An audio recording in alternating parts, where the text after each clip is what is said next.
যে কোনো খেলায় প্রাণ তার সমর্থকরা, ক্রিকেটেও ব্যতিক্রম নয়। পুরো দুনিয়া জুড়ে ছড়িয়ে ছিটিয়ে থাকা এই ক্রিকেটের ভক্তরাই এখনো টিকিয়ে রেখেছে খেলাটির আবেদন। আর কারি কারি টাকা কামাচ্ছেন এক একজন খেলোয়াড়, এক একটি ক্রিকেট বোর্ড এবং আইসিসি। তবে দীর্ঘদিন ধরেই এই সমর্থকরা উপেক্ষিত আইসিসির কাছে। মূলত ব্রডকাস্টারদের আগ্রহ এবং লাভ বিবেচনা করেই সাজানো হয় এক একটি টুর্নামেন্ট এবং সিরিজের সময়সূচি আর ভেন্যু। টিকিট বিক্রির আর্থিক লাভটাই এখানে মুখ্য ক্রিকেটের নিয়ন্ত্রকদের কাছে।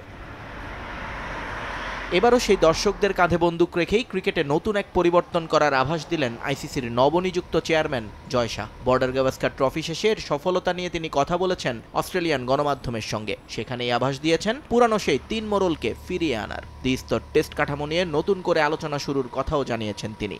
শুধু তাই নয়, রীতিমতো দিনক্ষণ ঠিক করে বলেছেন এ মাসের শেষ দিকেই সিএ এবং ইসিবি প্রধানদের সঙ্গে বৈঠক করবে আইসিসি, যেখানে মূল এজেন্ডা হবে ভারত, অস্ট্রেলিয়া এবং ইংল্যান্ডের মধ্যে টেস্ট সিরিজের সংখ্যা বাড়ানো।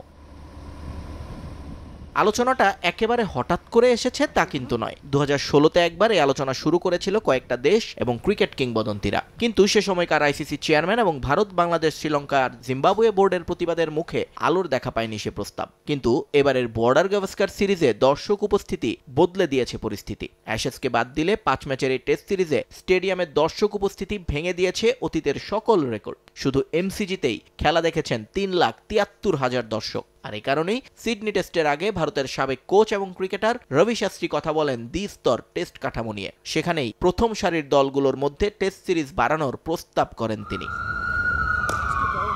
পরে একই ধরনের প্রস্তাব এসেছে ব্রডকাস্টারদের কাছ থেকেও। ডিজনি, 7 এবং ফক্সটেলের পক্ষ থেকে আইসিসির কাছে আবেদন করা হয়েছে 2027 টেস্ট চ্যাম্পিয়নশিপ চক্রের পর প্রতি 4 বছরে ইংল্যান্ড, অস্ট্রেলিয়া, ইন্ডিয়ার মধ্যে 2টো করে টেস্ট সিরিজের পরিবর্তে প্রতি 3 বছরে 2টো সিরিজ আয়োজন করতে চান তারা।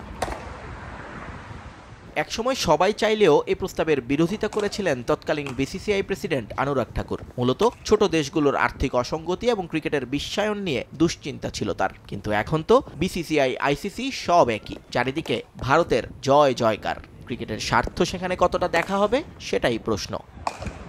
নিয়ন মোহাইমিন, সময় সংবাদ।